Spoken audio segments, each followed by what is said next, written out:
আসসালামু আলাইকুম। অনেকদিন পরে চলে এসেছি আবারও সরিষার ভুঁইতে মূলত ফুল দেখার জন্য। আমরা কিন্তু মোটামুটি দেখছি অনেক ভুঁইতে যে সরিষার ফুলগুলা ছিল সেগুলা ইতিমধ্যে কিন্তু ফলে ধারণ করেছে। তো যার কারণে এখন মোটামুটি সরিষার ফুলের মাত্রাটা খুবই কম।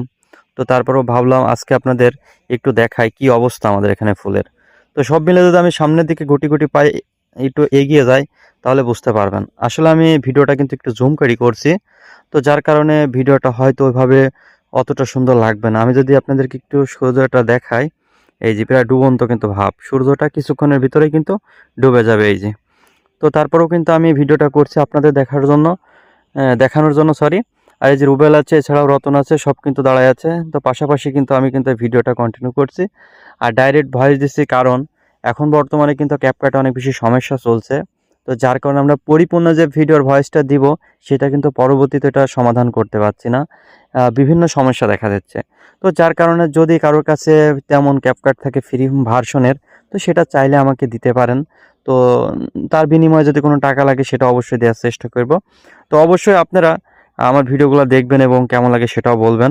আমি জুমটা একটু কমাই যদি আপনাদেরকে দেখাই তাহলে বুঝতে পারবেন। এই যে আমি কিন্তু পরিপূর্ণ দূরের যে জমিগুলো আছে সেগুলো মূলত ক্যামেরার ভিতর একবারে পরিপূর্ণ দেখানোর একটু ট্রাই করছি।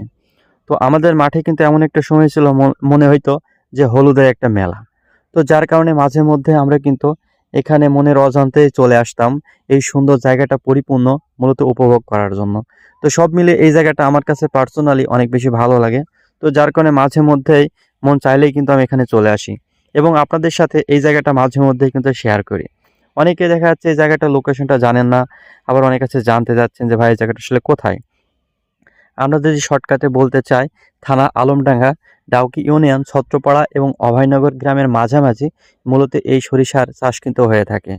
তো আমরা জানি যে ধানি যে জমিগুলা থাকে সেই ধানি জমিগুলার পরে মূলত এই সরিষার কিন্তু এখানে চাষ করা হয়ে থাকে। তো এর আগেও কিন্তু মূলত আমাদের এখানে সরিষার চাষ করা হইতো, তো ওইভাবে কিন্তু এখানে চাষ করা হইতো না, মানে মাঝে মধ্যে কিছু কিছু জায়গায় সরিষার চাষগুলা করা হইতো। তো এখন কিন্তু মোটামুটি আমরা দেখছি যে আশেপাশে প্রায় প্রতিটা জায়গাতেই সরিষার চাষগুলো কিন্তু করা হচ্ছে। কারণ কি, ধানের যে মৌসুম ছিল, তো এই সিজনটার পরেই কিন্তু ৩ থেকে আড়াই মাস মতন মাঠটা কিন্তু পরিপূর্ণ ফাঁকা থাকে। তো যার কারণে কৃষক ভাইয়েরা মনে করে যে অযথা যেহেতু জমিটা পড়ে আছে, এখানে যদি সরিষার আবাদ করা হয় এই ২ মাস আড়াই মাসের ভিতরে মোটামুটি একটা মানসম্মত ফসল কিন্তু কৃষক ভাইরা করে তুলতে পারবে। তো যার কারণে এখানে কিন্তু এখন মোটামুটি সবাই এই সরিষার চাষগুলা করেছে। তো সব মিলে কিন্তু এবার সবারই কিন্তু চাষ মোটামুটি ভালো খারাপ না। মাঝে মধ্যে আমরা দেখছি কিছু কিছু যে ধানি জমিগুলো সেটা কিন্তু গ্যাপ আছে। আমরা যদি এই সাইডটা একটু ক্লিয়ার করি, তো এরও কিন্তু কারণ আছে। আমরা জানি যে ধান চাষ করবে এই সরিষার পরেই কিন্তু মূলত। আর এই ধান চাষ করার জন্য মূলত চারাগুলো কিন্তু রোপণ করা হয়। তো চারাগুলো রোপণ করার জন্য এই জায়গাগুলো কিন্তু মাঝে মধ্যে রাখছে, যে আমরা যে জায়গাগুলো আর কি দেখছি দূরে। তো ওই জায়গাগুলোতে মূলত এই চারাগুলো কিন্তু রোপণ করেছে। পরবর্তীতে এই যে সরিষার ক্ষেতগুলো যখনই ওঠানো হবে, ওঠানোর পরে এখানে আবার পুনরায় কৃষক ভাইরা ধানগুলো কিন্তু লাগাবে। তো ভিডিওটা অনেক বেশি লং হয়ে যাচ্ছে আর আমি কিন্তু সরাসরি ফোনের সাথে কথা বলছি। তো যার কারণে ভয়েসটা হয়তো ওইভাবে অতটা সুন্দর হবে না। আর এখানে ভুল ভ্রান্তিও হইতেই পারে, যেহেতু একদম আমরা যে লাইভে যে কথাটা বলি না, যে ফেসবুক বা ইউটিউবে লাইভ করি, ওই অমনই মনে করেন সেম আমি একবারে ডাইরেক্ট ভিডিও করছি আর কথা বলছি। তো 99% মানুষ কি করে, ক্যাপকাট থেকে বা অন্যান্য অ্যাপস থেকে কিন্তু ভয়েসগুলো দেয়। তো যার কারণে ভুল হলে সেটা কিন্তু সমাধান করা যায়। আর আমি যেভাবে ভিডিওটা করছি এখানে ভুল হলে সমাধান করার কোনো অপশনই নাই।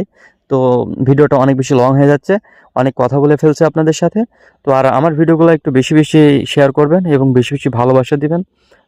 আমি কিন্তু আপনাদেরকে অনেক বেশি ভালোবাসা দিয়ে থাকি আমার অন্য একটা আইডি থেকে, এটা অনেকে জানেন বা অনেকে জানেন না।